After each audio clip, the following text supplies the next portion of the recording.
In today's video, I'm going to talk about Land of Advent, which is another functionality this game offers, to power up your knights, improve your battles, etc. Now, it's quite interesting because basically the idea here is another gacha system where you pull to summon. You basically have this hero Sagemark and this legend Sagemark, which basically the idea is that in the hero one, you are more likely to get one of those purple ones. In the legend one, you're more likely to get one of those gold ones. But in all honesty, if you actually look at the rate, there's a possibility of you getting gold from here anyway, and also loads of possibility of you actually getting one of those purple ones here. So to be honest, it doesn't make too much difference. The only difference, I guess, is that if you actually pull on this, you then get this kind of tokens, which you can use to choose whatever legend sage you want. But yeah, all honesty, just two different draws. Doesn't actually have too much difference between them. It's all RNG depending on what you get.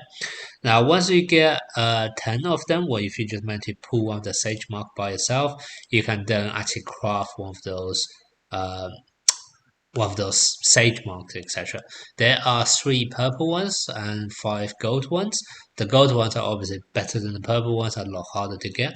The reason why gold ones are better is because they have two skills. So they have both what I want to say active skill, which is when you actually activate it, what effect it's going to give, and also a bit of a passive skill or trigger skill, which kind of just you don't need to manually activate it in order to benefit from those effects. So that's kind of why. Obviously, the gold one would be better, but in early game, first of all, it's very unlikely that you'll be getting the gold ones, and second of all, in order to actually get a second ability, uh, if I actually take a look at mine, just for you to see. So basically, you need to get at least level 10. And in order to get that, and in order to get to level 10, you probably need to put at least 15, 20 copies of that, or 200 fragments, that kind of thing. So it's actually going to be really hard for you to actually unlock it. So if you actually compare a level 1 gold Sage Mark versus one of those purple ones, I'll probably say the purple one actually offer a bit more purely from the stats it's able to offer. So for example here, I'm comparing a level 6, which give about 1% improve on all of the stats, and then some of the specialist character class ones we're talking about 3 or 4%. Whereas if I compare to a level 1, you can see it's a lot lower. So that's kind of why in the early game, unless you just got incredibly lucky where you actually decide to buy one of those legend sage mark, otherwise just go with the purple. It's just going to be better for you. Once you do eventually manage to get enough copies to unlock level 10 of those gold sage mark, then yeah, switch them over because you do get two skill rather than one, so it will actually be more beneficial. Okay, now, because there's a huge RNG aspect in terms of like which ones you meant to draw from gacha, vast majority of the time, just kind of use whatever you have. Your three purple ones are much more likely to be higher level, so definitely focus on one of them. But what I'm going to do now is just quickly read through all of those descriptions, just so you kind of know what to expect and also what scenario you want to use it. Now, a lot of time, what I want to make this upfront is that Sagemark, I always consider it as kind of the sixth person on your team. So obviously you can only bring a team of five. However, because now you have one additional skill, you can actually use that to potentially complement your team. So for example, if your team lacks control, then you can actually pick a Sagemark, which actually offer control and therefore actually complement to whatever your team may be lacking, etc. Okay, now let's go through all of the purple ones one by one, starting off with this one. Um, Basically, what this does is deal damage and also stun the target. Damage you can pretty much ignore. Stunning the target, that's the main thing you want to look for. So obviously, this is a very much a control focused one. So definitely do use this on a team where potentially you may be lacking control, and therefore you want this to actually add in a bit of a beneficial effect.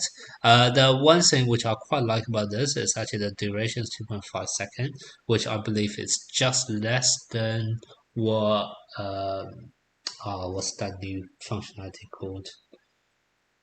Uh, I lost the words now, but the one where you level up one from one specific element. So for example, if you Statues, yeah, statues. So if I have five light statues, for example, I think one of the effects is that it's able to um, immediately break out of any control, which is 3 seconds or more. I think it's 3 seconds. So that's kind of why I actually quite like this being at 2.5 seconds. So it just falls below what the statue is able to actually counter. So this is kind of the nice benefit of this. So you don't really worry too much about that. But yeah, the main thing you want to know is just it's a control effect. Uh, this one, basically, it does at level one, it's actually able to reset the looping skill for the one with the most loop skill. Now, you have to take a look on your team to see which one of your knight have the most number of loop skill. This works really well with Aris Mu because Aris Mu have two loop skill, whereas a lot of other knights only have one. So it does work really well with Aris Mu because you're then able to reset his crystal wall, which is a very OP looping skill. However, having said that, Aris Mu right now is very badly countered by Roshidoko in PvP, and this can potentially backfire because Roshidoko has the ability to launch his skill whenever he interrupts your skill. So if you actually have one extra chance of activating a skill, then that basically gives Roshi one extra chance of interrupting you and resetting his own skill. So this can potentially backfire. So do pay attention to that. But yeah, so basically, ideally, you just want to use this with another knight who actually have two looping skill. If everyone only have one looping skill on your team, I think it might be a bit RNG. I don't actually know who would be you be choosing. So only use this if you actually have a knight in your team which have two looping skill. However, that's just a level one effect. Unlike this one, which is kind of like fairly uniform increase, it just increases the duration. This one, this effect actually changed at level 2 and level 3. At level 2, you get extra energy for this. So that basically allow you to reset the looping skill quicker. Now this, I don't actually think matters too much because I think vast majority of the time this activates about 10 seconds in. Um, Looping skill normally activate about 6 to 8 seconds, and if you actually get an extra energy, that basically means you are likely to actually activate the Sagemark about 7 or 8 seconds into the battle as well. And one that may actually overlap with when you're about to release your first looping skill, and therefore it doesn't actually do anything. And two, if it's the like of Crystal Wall, basically what happens is that the Crystal Wall itself lasts for a few seconds of duration, and then this once again, if you're able to activate it so quickly after the first one, then it doesn't really make any incremental benefit either. So level 2 is not the greatest. Level 3, however, is quite good because it then allow you to activate kind of your second or third looping skill a lot quicker. And that I do think is just value in that. So kind of just be mindful of this. I think level 1 and level 3 are really good. Level 2 is a bit of I don't think level 2 actually do much for your team. Okay, then we move on to this one, Speed of Thunder. This one basically increases attacking speed at the start of whenever you use it, and that will disappear after 6 seconds gradually. Now, this is a pretty good one. It's really good for any burst team where you want to take out the enemy before they have a chance to respond because you just increase off your attacking speed, etc. It's also very useful for any team which you kind of need help charging up Cosmo because if you're actually attacking quicker, that can theoretically means you charge up ultimate faster and therefore actually launch your ultimate before the opponent, so it can work as well. And the other benefit this one is really good is actually in boss battle. Like out of all of the purple ones, this is probably the best one for boss battle because, for example, if you have say a god clause, increasing your attacking speed, therefore letting you buff up yourself quicker, etc. That has huge value. So if you do want to pick a Sagemark for boss battle, Speed of Thunder is definitely the one you want to get. Okay, now let's move on to of the gold ones. So this one, Stealing Fire. At level 1 extract current HP by 10% and share evenly. This one, at the same time, you also increase attacking speed. Uh, this increased to 16% and weaken the target enemy, decreasing its healing received by 50%. Okay, so basically, this one is doing a bit of a damage but also heal. So I feel this is a bit of a jack of all trades. It is able to increase attacking speed and hit rate. So I guess in some sense you are looking at a very similar effect to the purple one I just talked about. Although if I actually compare it, this one's raising attacking speed of 200%, whereas this is only increasing attacking speed by 50%. So it's like a slightly worse version in terms of actual attacking speed increase. But yeah, so the main benefit is that you're able to heal yourself and also do a bit of damage. Then if we look at, oops, not here. If we look at the passive ability, duration of all allies buff is extended by 30%. Okay, fairly straightforward. Okay, so my thoughts on this one is that if we just purely look at the first ability, so the active ability, I feel it's a bit of a jack of all trade. They try to do a bit of a buff, but not doing it very well. Try to do a bit of a healing prevention, but this is only on what extract each enemy. Okay, so this is on all of the enemies, so you are actually able to prevent healing by a bit, but I do think there's another Sagemark who's able to do this better. And then you're also able to heal yourself, but once again, I think there's another Sagemark which is able to heal yourself as well. So to me, this feels like a bit of a jack of all trade and master of none. So it's hard for me to think of in what scenario do you want to choose this over another. It might be pretty niche scenario where you need like at least two of its effect to be active at the same time. So in all honesty, I don't actually value this Sage Mark too much. The passive ability increasing buff by 30%, that is nice. However, in PvP meta right now, when you're up against Shongokos who will just dispel your buff, duration doesn't mean anything because Shongokos will just get rid of it full stop. So that's why I also not too sure of this passive ability. Okay, now we move on to the next one. So curse of the box. Open the box, cause all enemy to fall into one misfortune. Yeah, so it's RNG which one of those five effects. Increase all damage, decrease all damage dealt, decrease healing, slow down, crit rate. Then eventually you can fall into three misfortune. Um, if I actually look at what they are, they're actually pretty decent, especially considering for 5 seconds. Like decrease and increase damage by 50%. That's really strong. Healing is been mere. Slow down, that's also very useful because you can slow down how quickly they charge up Cosmo and then Ultima and increasing crit rate. So to be honest, I think like 4 out of the 5 abilities are really good. However, if you're at level 1, there's a huge RNG aspect on whether you actually get the one you want. I do think it actually improves a lot at level 3 because now essentially there are 4 out of the 5 are all good, and because you can choose 3 misfortune, it's very likely that you actually get all of the good ones. So I do think this one is very strong, but only you actually level up significantly. I do think at level 1 is potentially better to RNG based. In terms of passive ability, when allies HP full speed low 10% for the first time, recover 20% max HP, I'll recover 40% max. This is actually really nice. It kind of acts as a last pinch healing, and it works incredibly well when you have like let's say someone like Casa or uh, who's the other one, Pandora, who already have ability, who is kind of giving grant your ally immortality for a few seconds.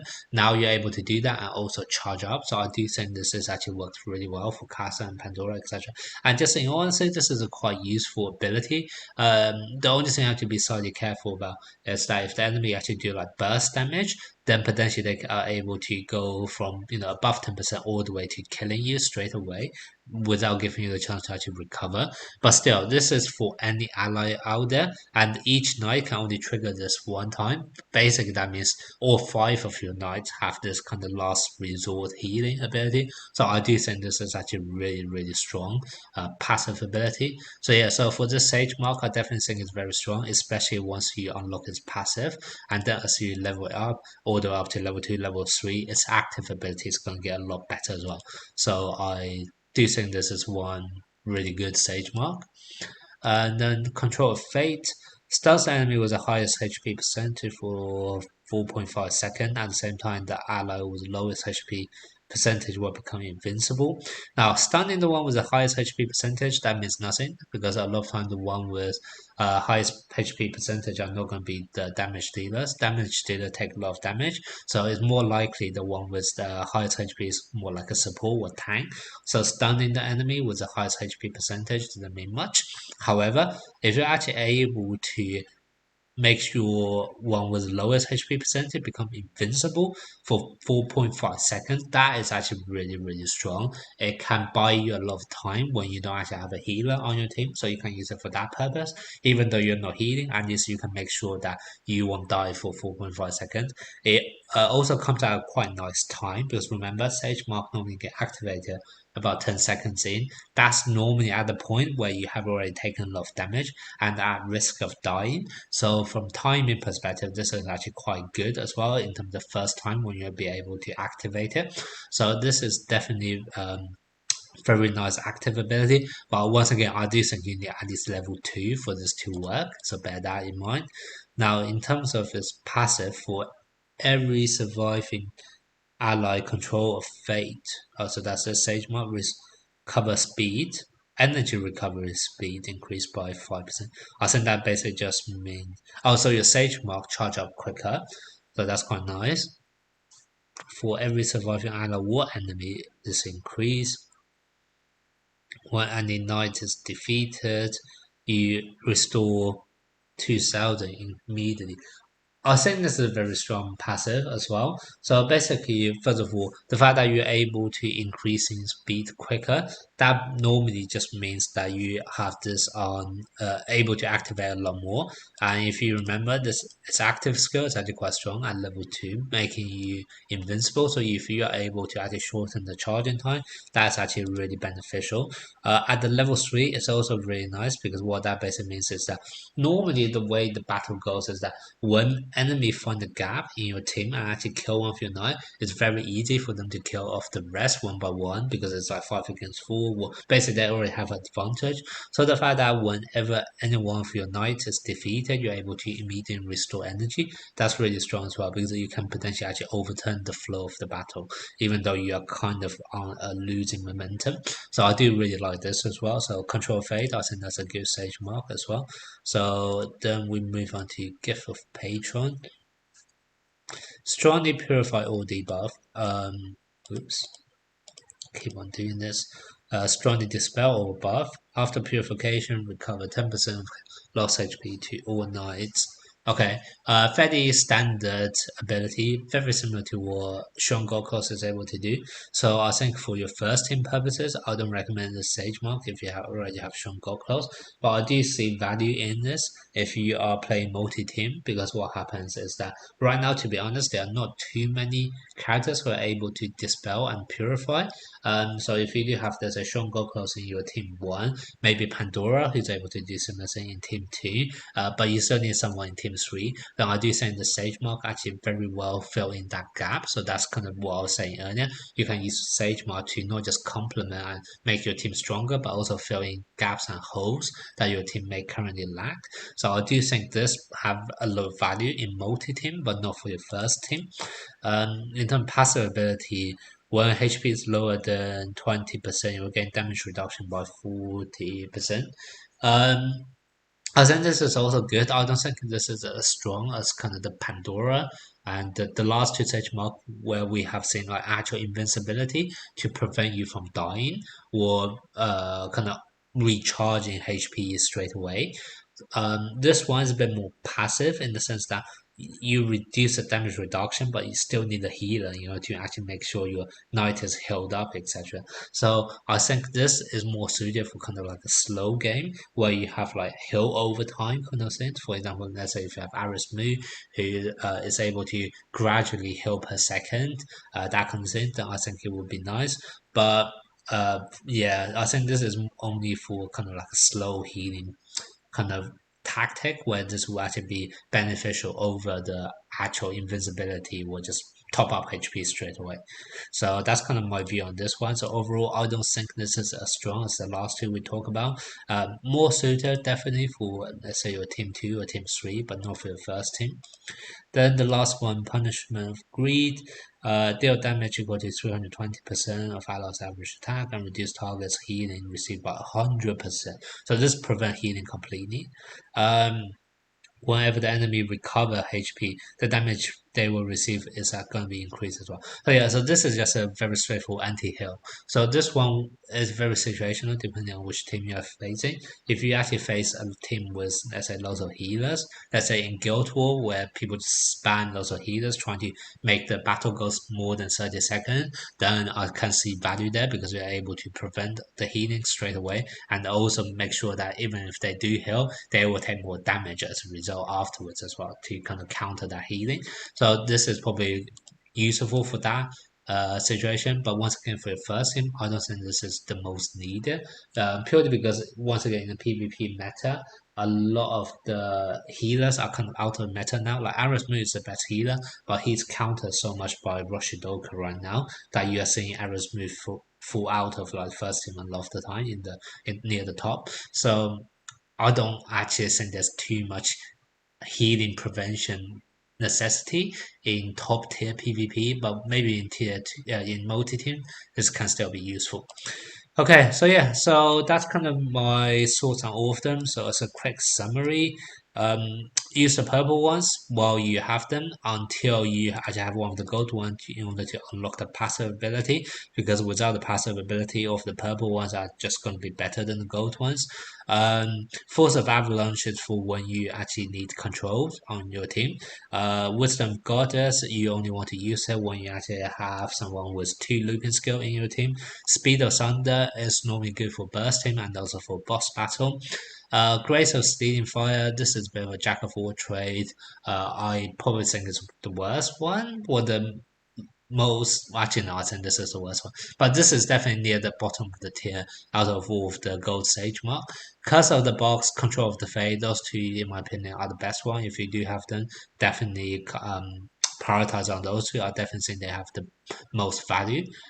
Gift of Patron, this is very good for multi-team or you need a second team or third team in order to dispel buff or purify debuff, etc. And Punishment of for greed is really just for anti-healing. So only when you see the enemy is trying to go for loads of heals and try to stall out the game, then you can use punishment of greed. But yeah, so that's kind of my thoughts on all of the Sagemarks.